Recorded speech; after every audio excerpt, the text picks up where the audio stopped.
Sup coy, balik lagi dengerin bacotan merdu dari anime. Kali ini kita bakal bahas Demon Slayer Season 4. Sebenarnya udah gua bahas di video ini, cuma karena Season 4 ini ada beberapa adegan tambahan dan banyak dari kalian yang, "Bang, kapan bahas Demon Slayer Season 4?" Ya udah deh, kali ini bakal gua bahas. Jadi nggak usah banyak fafifu, kita langsung masuk ke ceritanya aja. Tapi sebelum itu kalian bisa like, komen, dan subrek channel ini biar anime bisa ikut latihan buat gebukin Muzan. Let's go!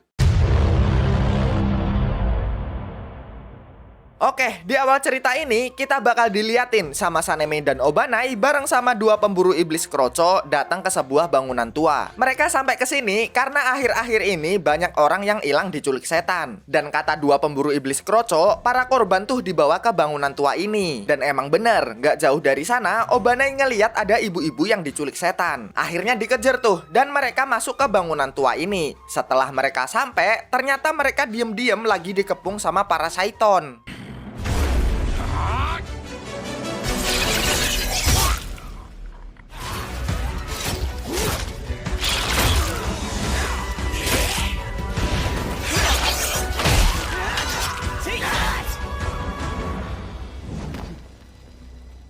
Dah pulang aja lu pada. Tapi ntar kita makan gaji buta bang. Maksudnya lu beban tolol. Pulang sana. Akhirnya maju deh dua Hashira ini buat nyelamatin ibu-ibu yang tadi diculik setan. Second form.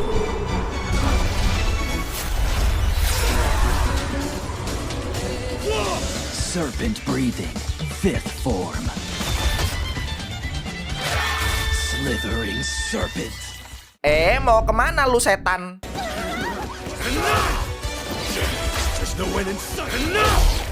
Wanjay bedes juga nih Sanemi coy. Karena setannya kebanyakan, dua Hashira ini bagi tugas. Obanai bakal ngebantai iblis kroco, sedangkan Sanemi bakal ngejar iblis penculik tadi. Coil choke.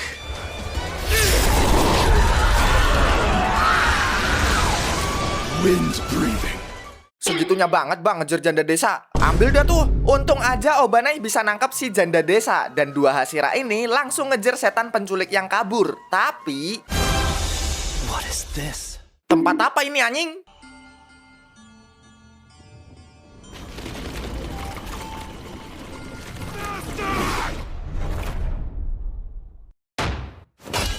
Weh apa-apaan tadi San? Kagak tahu juga gua ban. Abis kejadian ini kita diliatin sama Kanao yang selesai ngejalanin misi dan ketemu sama Ayang.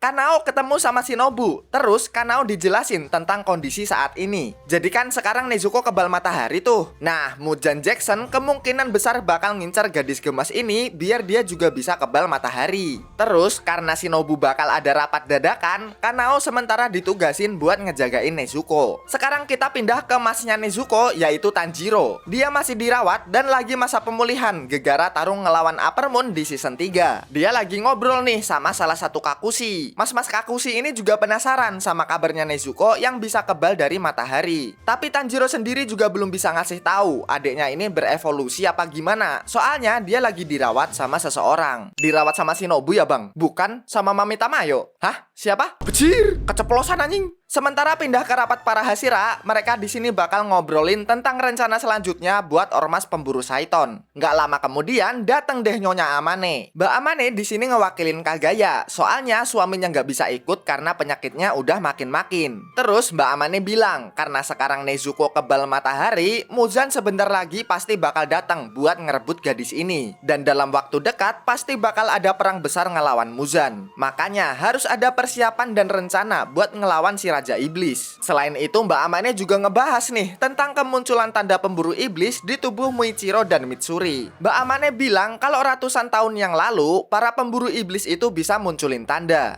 Dan katanya kalau ada satu orang aja yang bisa munculin tanda, tanda itu bisa nyebar juga ke pemburu iblis yang lain. Dan di era sekarang, orang pertama yang munculin tanda itu adalah Tanjiro. Makanya pemburu iblis di era sekarang juga bisa munculin tanda itu. Cuma waktu ditanyain, Tanjiro nggak bisa ngejelasin gimana caranya biar tanda itu muncul. Makanya Mbak Amane sekarang minta tutor ke Mitsuri sama Muichiro buat munculin tanda itu. Kasih tutor dong manis. Oh, kalau itu kalian harus jadi Sigma, terus segede giat sama plus 1000 Riz Aura. Cewek lu ngapa dah? Karena Mitsuri juga agak lain penjelasannya, akhirnya Muichiro nih yang ngasih tutor. Katanya buat munculin tanda ini, orang itu tuh harus ada di kondisi antara hidup dan mati. Selain itu, suhu tubuhnya juga harus naik sampai 39 derajat dan detak jantung 200 per menit. Oh gitu. Ao, bemper doang lu gede. Lah gitu doang mah gampang. Gampang bapak lu waiting list. Bilang apa lu tadi? Enggak apa-apa. Sebelum rapat ini selesai, Mbak Amane bilang ke para Hashira buat berusaha munculin tanda ini. Dan nyuruh semua Hashira tanpa terkecuali buat ikut ke pertarungan akhir nanti. Setelah Mbak Amane pergi, para Hashira mau lanjut rapat sendiri nih. Cuma Giyu tiba-tiba mau cabut dan gak mau ikutan rapat. Katanya dia tuh beda sama semua Hashira yang ada di sini. Weh, mau kemana lu? Bang, jangan bang. Yang gak mau duduk, gay. Sekarang pindah ke Zenitsu yang baru pulang dari misi. Dia langsung disambut sama trio bocil kematian, Aoi, dan juga... Cakep banget bejir, ayo kita nikah cepet. Halo Inosuke. Si babi di mana lu, gua setrum lu anjing. Ternyata setelah Nezuko bisa ngomong, si babi hutan tuh selama ini ngajarin Nezuko buat nginget namanya terus. Balik lagi ke Tanjiro, sekarang dia didatengin sama Haga Nezuka. Dia dikasih pedang yang udah selesai diasah. Selain ada hulu pedang punya Rengoku, pedang ini juga hitam, besar dan panjang kayak punya Ethni. Setelah dilihat-lihat, Tanjiro nih sadar ada sebuah tulisan di pedang ini yang artinya basmi. Kayaknya waktu season 3 kagak ada tulisan ini bang. Yaitu gara-gara lu, pedang belum selesai main pakai aja anjing. Bang udah bang, dia belum sembuh itu. Siapa peduli anjrit, nggak mau tahu, pokoknya lu harus beliin gua batagor tiap hari ya. Abis itu Hagane suka balik tuh. Kasur sebelah nyaut. Berisik bae ngapa dah? Iya ya maaf genya, abis ini nggak berisik. Mama mau pindah anime. Di sini Inosuke ternyata mau ngasih tahu kalau mereka bentar lagi bakal ada latihan berat dari para Hashira. Latihan apa tuh bang? Kagak tahu. Lah. Lanjut, sekarang kita lihat Zenitsu yang lagi jenguk Tanjiro. Dia ngasih tahu hal yang sama kayak Inosuke. Cuma ya kalian tau lah Zenitsu bocahnya gimana. Dia malah ngeluh. Tapi Tanjiro bilang, justru kalau latihan sama orang kuat, kita juga ikutan makin kuat. Capek banget gua punya teman optimis. Mungkin karena bete kali ya, Zenitsu mau cabut dan berangkat ke pelatihan Hashira. Tapi sebelum pergi, Tanjiro bilang makasih ke Zenitsu. Soalnya gara-gara Zenitsu, dia bisa lari kenceng kayak Supra Getter waktu ngelawan Upper Moon. Masa sih? Biasa aja dong. Emang keren banget gue bejir. Sekarang kita bakal ngeliat nih pelatihan dari para Hashira. Pertama ada dari Uzui Tengen. Walaupun udah pensi, ternyata dia masih ikut buat ngelatih para ormas pemburu Saiton. Di sini dia ngelatih kebugaran dan kita dijelasin juga sama pelatihan di tempat Hashira lain. Jadi setelah dari tempat ini, para pasukan bakal lanjut ke tempat Muichiro buat ngelatih kelincahan. Terus kelenturan di tempat Mitsuri, teknik berpedang di tempat Obanai, ada juga latihan tanpa henti di tempat Sanemi, dan yang terakhir penguatan otot di tempat Gyomei. Terus pindah ke tempat lain, kita bakal ngeliat Tanjiro yang dapat surat dari Kagaya dan juga ngeliat Mami yang didatengin sama burung gagak punya Kagaya. Mami Tamayo dikasih info sama burung ini kalau dia diajak sama Kagaya buat ngalahin Muzan dan neliti tubuh Nezuko bareng sama Shinobu. Tadinya Mami kaget nih, kok bisa seorang iblis malah diundang ke kediaman Kagaya. Tapi karena demi membalaskan dendamnya ke Muzan, tanpa pikir panjang Mami langsung setuju. Balik ke Tanjiro yang lagi baca surat dari Kagaya, ternyata Tanjiro di sini dimintain tolong buat ngobrol sama Giyu. Biar si Hashira galau ini mau ikut berlatih dan tarung sama temen-temennya lagi. Kagaya juga nitip pesan biar Giyu ini bisa move on dari masa lalunya. Akhirnya datang deh Tanjiro ke tempatnya Giyu. Bang Giyu, main yuk. Siapa sih ganggu baik, lagi kebelet boker juga.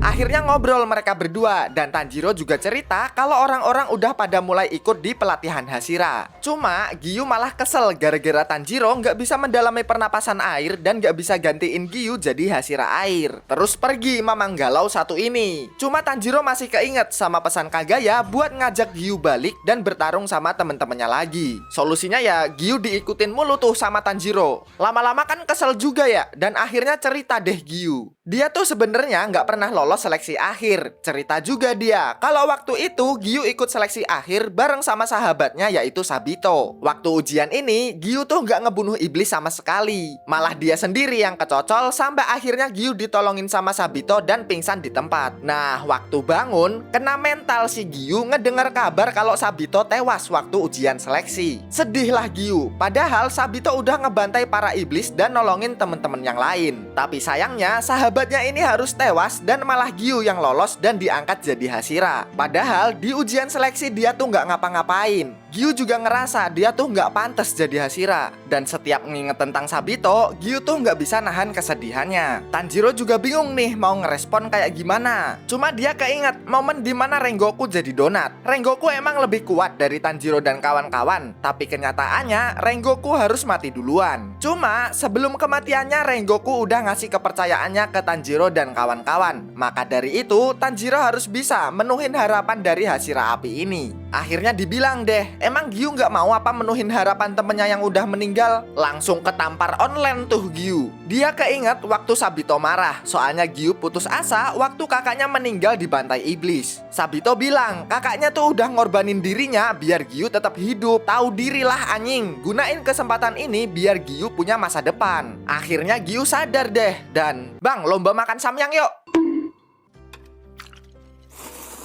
Lah, apa-apaan sih nih? Sekarang ke Ayang Anime yang kelihatannya lagi nahan emosi dan didatengin sama muridnya yaitu Kanao. Kanao bilang kalau dia mau ikut di pelatihannya Sanemi. Dan setelah itu dia pengen latihan sama Shinobu. Cuma Shinobu bilang kalau dia nggak ikutan ngelatih. Rada sedih tuh Kanao. Terus Kanao bakal dikasih tahu nih tentang iblis yang udah ngebunuh kakak mereka dan gimana cara ngalahinnya. Pindah ke Mamang Uzui yang lagi ngelatih para kroco. Akhirnya dia kedatangan nih sama Tanjiro yang udah sembuh total dan bakal ikut di pelatihannya. Ya pokoknya di sini Tanjiro ikut latihan dan ketemu juga sama 3 istrinya Mamang Uzui yang bohai maksimal. Selain itu kita juga bakal lihat nih Sanemi sama Obana yang lagi ketemuan. Sanemi masih penasaran tuh sama kejadian waktu mereka masuk ke Infinity Castle dan mereka juga ngira pasti bakal ada kejadian yang besar sebentar lagi. Nah, buat mempersiapkan hal ini, akhirnya mereka berdua mutusin buat latihan Baiwan. Balik ke pelatihan Tanjiro bareng sama Mamang Uzui, mereka di sini bakal latihan pura-pura ngelawan iblis. Jadi entar Uzui bakal jadi iblisnya dan mereka semua harus ngalahin Uzui. Kecuali Tanjiro nih, dia ada tugas tambahan buat ngelindungin temen-temennya juga.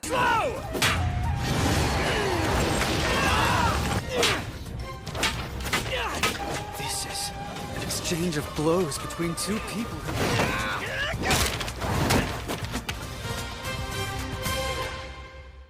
Walaupun ujung-ujungnya bonyok semua sama Uzui, setelah sesi latihan ini, para kroco sadar kalau mereka nggak sekuat Tanjiro dan para Hashira lain. Cuma mereka nggak minder, mereka tetap bakal berusaha buat ngedukung sekuat tenaga dari belakang. Besoknya, Tanjiro udah dibolehin buat lanjut ke tempat selanjutnya nih. Setelah pamitan sama Mamang Uzui, para istri dan juga teman-temannya, sampailah Tanjiro di tempat Hashira kabut.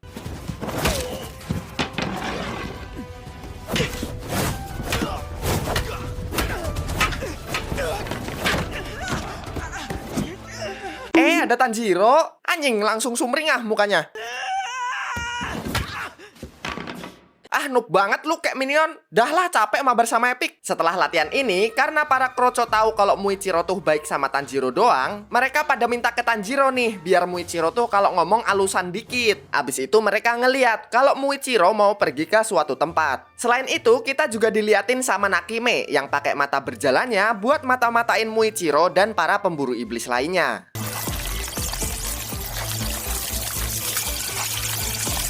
Anjir geli banget. Pindah ke tempat lain, kita bakal diliatin adegan Baiwan antara Sanemi dan Obanai. Rising dust storm serpent.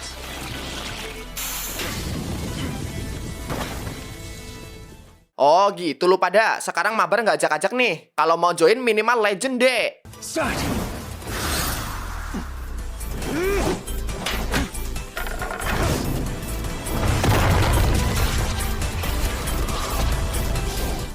Singkat cerita, di tempat pelatihan Muichiro, karena sekarang Tanjiro udah berkembang dan tahu semua yang diajarin sama Muichiro, akhirnya Tanjiro dibolehin buat lanjut ke tempat Hashira berikutnya. Lah, baru 5 hari gue di sini, Bang. Iya, nggak apa-apa. Kan kamu MC. Bang, kita boleh lanjut nggak, Bang? Udah 2 minggu, Bang. Apa lu lonjat lanjut? Terus sebelum pergi, Tanjiro minta buat lomba nerbangin pesawat kertas nih. Soalnya Muichiro tuh punya hobi bikin pesawat ini. Dan kalau Tanjiro menang, dia minta biar Muichiro ngomongnya lebih halus ke temen-temen lainnya. Cuma, sampai lomba selesai, Tanjiro nggak menang sama sekali, coy. Terus ada satu pasukan Kroco ngajuin diri nih. Siapa tahu dia bisa menang.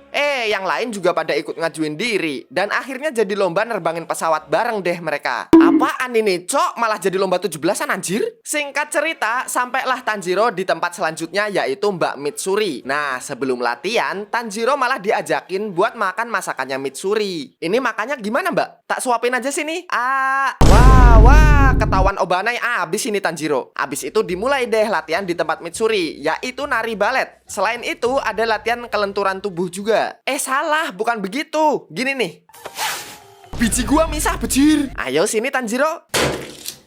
Singkat cerita, Tanjiro lanjut ke pelatihan di tempat Obanai. Langsung emosi jiwa mamang ular satu ini. Soalnya dia tuh sering surat-suratan sama Mitsuri. Dan dia jadi tahu kalau Mitsuri sama Tanjiro sering berduaan waktu latihan. Kan, apa gua bilang Tanjidor? Terus dibawa tuh Tanjiro ke tempat latihannya. Ini mah ruang penculikan, bejir. Tanjiro di sini harus bisa ngasih serangan ke Obanai. Cuma dia nggak boleh ngenain temen-temennya yang diikat. Walaupun awalnya Tanjiro keteteran ngelawan Obanai yang gesitnya kayak belut sawah ini, tapi akhirnya dia berhasil ngimbangin dan bisa ngasih serangan ke Obanai. Ya sebenarnya karena dia MC aja sih, jadi bisa lolos. Setelah selesai dan pamitan sama Obanai, Tanjiro berangkat ke tempat selanjutnya, yaitu tempatnya Sanemi. Cok, ayo kabur, Cok. Mending pulang, sumpah. Apa lu bilang? Wah, mama tolong! Terus dibawa balik tuh Zenitsu, dan mereka bakal latihan di tempat Sanemi. Baru hari pertama, bejir. Abis bersih-bersih selesai latihan, Tanjiro ngedenger ada suara G-nya. Terus dia nguping tuh. Ternyata di sini G-nya pengen minta maaf tentang kejadian masa lalu. Cuma Sanemi ini kayak bodoh amat gitu. Bahkan gak ngakuin G-nya sebagai adeknya dan nyuruh G-nya keluar dari ormas pemburu Saiton. Sedih dong, padahal G-nya udah sejauh ini bahkan rela makan daging iblis. Bilang apa lu tadi? Aduh, keceplosan.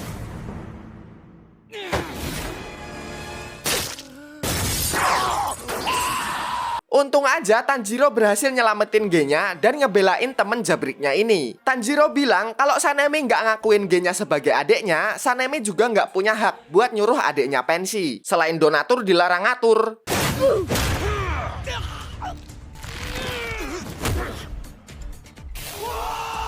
Terus Tanjiro di sini minta tolong ke Zenitsu buat bawa G-nya pergi dari tempat ini. Udah, ayo kabur bang, kakak lu edan. Bacot lu itu kakak gua anjing. Akhirnya pergelutan Tanjiro sama Sanemi berlangsung sampai sore. Dan setelah itu Tanjiro dapat teguran dari atasan. Selain nggak boleh ikut di pelatihan Sanemi, Tanjiro juga nggak dibolehin buat ketemu sama Sanemi dulu. Akhirnya Tanjiro sama Zenitsu lanjut ke pelatihan berikutnya, yaitu Even fire. Jir, tempat apa ini, Cok? Dan sampailah mereka di tempat pelatihan Mamang Gyomei. Bang, teman gua pingsan, Bang. Cemplungin aja ke kali. Ada gila-gilanya nih orang. Sini, Bang, nempel di batu. Wah, hangat anjing. Abis itu, Tanjiro ngelihat Inosuke masih semangat banget tuh komat kamit di bawah air terjun. Kok suaranya hilang anjing? Gue pingsan anjir, tolong. Abis itu Tanjiro mulai deh latihan di tempat Gyomei dan dimulai dari semedi di bawah air terjun. Di tempat ini, selain semedi, nanti ada juga ngangkat tumpukan kayu dan dorong batu segede gaban. Abis latihan ini, Tanjiro dan kawan-kawan istirahat. Inosuke juga cerita tuh dan nganggep kalau Gyomei pasti Hashira paling kuat. Tapi Zenitsu beda. Dia nganggep kalau Gyomei itu pasti ngerjain doang. Masa iya ada orang yang bisa dorong batu segede pala bapak kau anjir? Sampai akhirnya lah itu orangnya lewat. Bejir lah. Singkat cerita, lanjut latihan lagi mereka. Mulai dari kelelep di air terjun, terus pala hampir meledak ngangkat kayu, dan yang terakhir nih, ngedorong batu raksasa. Tapi sebelum lanjut, kita bakal diliatin sama Nakime dan Mujan Jackson yang udah dapat banyak informasi tentang ormas pemburu Saiton dan juga lokasi dari Kagaya. Tapi untungnya si Raja Iblis Blow-on ini nggak dapat lokasinya Nezuko. Balik ke Tanjiro, dia masih ngos-ngosan nih buat ngedorong batu raksasa ini. Terus dia ketemu sama beberapa pemburu iblis yang lain. Ternyata mereka pada mengundurkan diri coy, karena nggak kuat buat ngelewatin tugas terakhir. Dan emang boleh aja sih kalau mereka mau ngundurin diri. Tapi Tanjiro di sini tetap ngasih semangat dan minta dukungan dari mereka waktu perang besar nanti. Sekarang di sore hari, Tanjiro masih kagak bisa ngedorong batu ini. Terus dia didatengin sama Genya. Setelah ngobrol-ngobrol, ternyata Genya ini udah bisa ngedorong batu. Ya walaupun belum selesai sampai finish ya. Terus dikasih tahu deh triknya. Jadi Tanjiro tuh harus konsentrasi penuh sambil ngeluarin emosinya. Cuma setelah dicoba lagi, tetap kagak bisa kegeser batu bagong satu ini. Terus waktu makan malam, Tanjiro ketemu lagi sama Genya. Ngobrol lagi deh, kalau Tanjiro masih belum bisa ngedorong batu pakai trik dari Genya. Terus Genya ngomong, coba deh pakai ingatan yang bikin emosi Tanjiro meluap-luap. Besok subuhnya langsung dicoba tuh. Tanjiro di sini pakai ingatan tentang keluarga tercintanya dan juga kata-kata dari Rengoku, yaitu menyala abangku.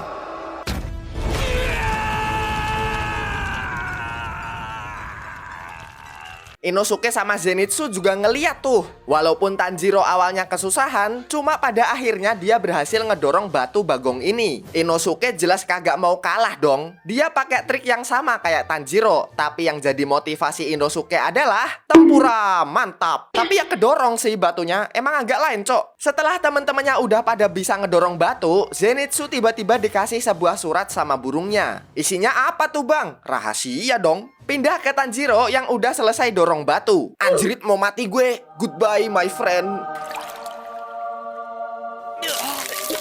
Anjay ketemu malaikat. Enggak, belum mati coy. Dia diselamatin sama Gyomei. Tapi ini BTW airnya udah. Terus Gyomei di sini muji Tanjiro atas keberhasilannya dan juga ngebahas kejadian di desa penempa pedang waktu Tanjiro ngutamain keselamatan warga desa daripada adiknya sendiri. Tapi Tanjiro ngebantah kalau yang ngambil keputusan tuh sebenarnya adiknya, sedangkan dia waktu itu bingung mana yang harus diselamatin duluan. Tapi walau begitu, Gyomei tetap muji Tanjiro dan nganggep kalau Tanjiro tuh beda sama anak-anak lainnya, dimana anak-anak itu pasti egois dan mikirin dirinya sendiri. Terus cerita deh tentang masa lalu Gyomei. Jadi dulu Gyomei tuh ngerawat anak-anak yatim piatu. Cuma kejadiannya berakhir buruk gara-gara Sayo si bocil cewek ini dan juga ini nih Kaigaku si bocah dakjal. Emang kenapa bang dua anak ini? Jadi gini, suatu hari si Kaigaku tuh ngeyel keluar malam-malam. Akhirnya ketemu demit tuh dia. Cuma dia nggak mau dimakan nih. Terus dia ngorbanin anak-anak di panti asuhan sebagai ganti biar dia nggak dimakan. Emang asuh sejak dini Kaigaku ini. Akhirnya dibantai kan itu anak-anak. Tadinya anak-anak yang masih hidup disuruh berlindung di belakang Gyomei. Tapi malah pada ngeyel dan akhirnya ikutan kecocol sampai ke sisa Sayo doang. Udah emosi jiwa kan Gyomei, anak-anak panti asuhan kebantai semua. Cuma demi Sayo satu-satunya anak yang selamat, Gyomei langsung maju mukulin si iblis sampai subuh. Bahkan dia juga baru tahu tuh kalau dia sebenarnya sekuat itu. Tapi setelah warga datang, Sayo malah bilang kalau yang ngebunuh anak-anak panti asuhan itu Gyomei. Ya emang masih kecil sih dan Sayo juga nutup mata karena ketakutan. Cuma kan ya gitulah, anak kecil tuh cocotnya asal nyeplos aja dan nggak tahu terima kasih. Gara-gara ini Gyomei dipenjara tuh dan bakal dihukum mati. Tapi untung aja waktu itu dia diselamatin sama Kagaya. Sejak saat itu, Gyomei tuh jadi orang yang penuh curiga. Tapi semua berubah ketika dia ketemu Tanjiro. Dia tahu Tanjiro nggak kayak anak-anak lainnya. Sambil ngelus kepala Tanjiro dan keinget sama anak di panti asuhan, Tanjiro akhirnya lulus dari tempat pelatihan Gyomei. Lanjut, sekarang Tanjiro, Inosuke sama Genya lagi makan siang bareng nih. Ya ngobrol-ngobrol kayak biasa aja. Terus di sini Tanjiro mau ngajak Genya ikut ke tempatnya Giyu. Soalnya Tanjiro nanti mau ngerumpi tentang Sanemi. Cuma Genya nggak bisa ikut, soalnya dia belum nyelesain tugasnya. Selain itu, Genya juga nggak punya ilmu pernapasan. Jadi lebih lama tuh progresnya. Dih, apaan nggak bisa ilmu pernapasan? Kroco. Siapa yang kroco anjing? Lu yang kroco. Lu. BTW bang, Zenitsu mana dah? Kok kagak kelihatan? Biasanya bertiga mulu tuh. Nah, dia lagi mode sad boy nih. Terus dia didatengin sama Tanjiro sambil bawa makanan. Soalnya Tanjiro khawatir, akhir-akhir ini Zenitsu tuh menyendiri mulu. Cuma Zenitsu bilang Tanjiro nggak usah khawatir dan nyuruh Tanjiro buat ngurus masalahnya sendiri. Soalnya Zenitsu sekarang punya urusan yang harus dia selesain sendiri. Wede, keren nih mode sad boy begini. Abis itu Tanjiro OTW nih ke tempat Giyu. Cuma setelah sampai, dia malah ngeliat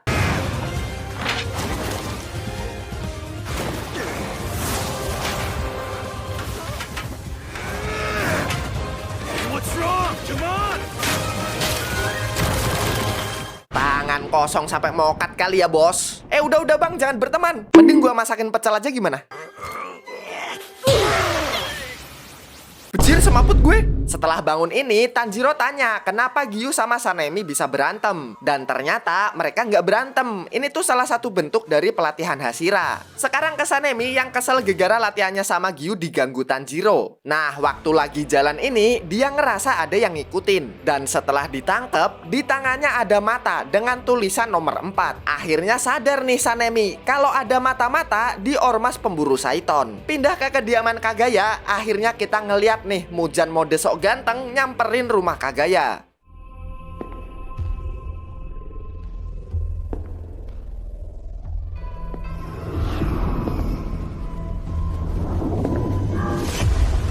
Ayang, Ya, jadi mau makan nggak? bentar lagi ngonten. Lama bener. Ntar ini Muzan belum selesai jalannya. Ya udah, nggak jadi cosplay Shinobu nih. Iya, ayo jalan-jalan. A few moments later. Kenyang uga bre. Anjir masih jalan setan satu ini. Skip lah.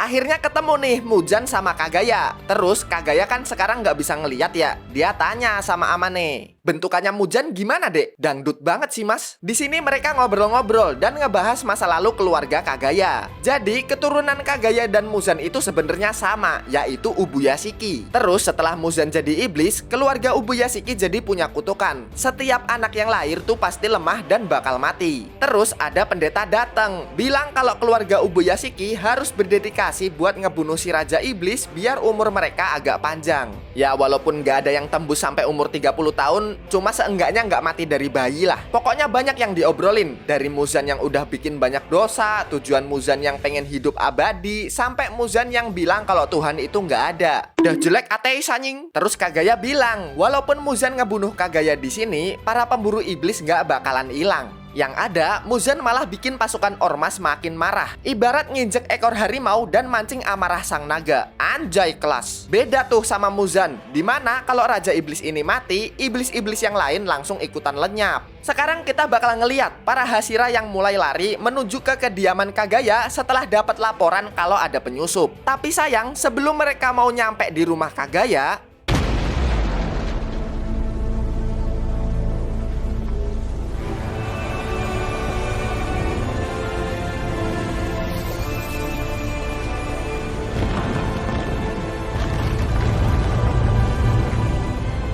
anjir ini cakep banget animasinya cok.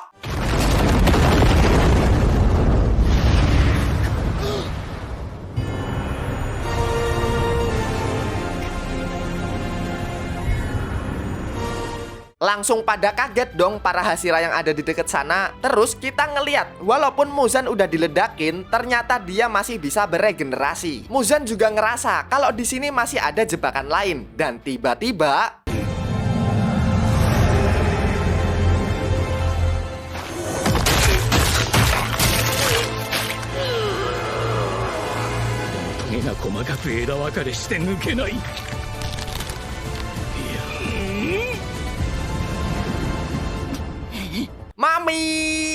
Mami Tamayo bilang kalau di dalam kepalan tangannya ini ada obat yang bisa bikin Muzan jadi manusia. Weh anjing, ada gila-gilanya mami gua dicocol. Mami di sini bilang kalau dia mau nebus semua dosa-dosanya selama jadi iblis dengan ngebunuh Muzan. Terus dia panggil tuh Mamang Gyomei dan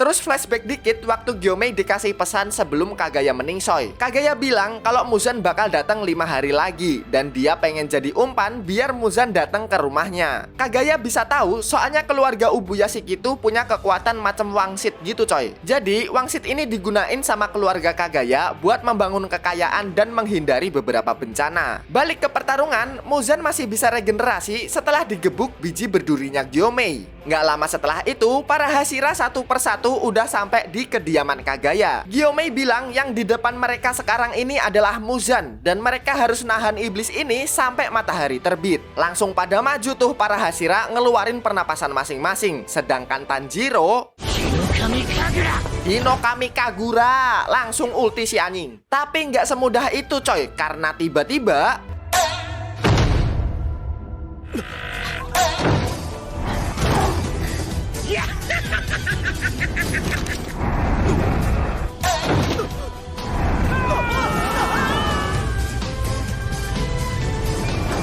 para pemburu iblis ternyata dibawa masuk ke Infinity Castle. Muzan di sini bilang kalau para pemburu iblis bakal dia bantai malam ini. Tanjiro juga nggak mau kalah. Dia bilang kalau mereka semua bakal ngirim Muzan ke neraka. Dan pertarungan sebenarnya antara para Hashira ngelawan Upper Moon bakal segera dimulai.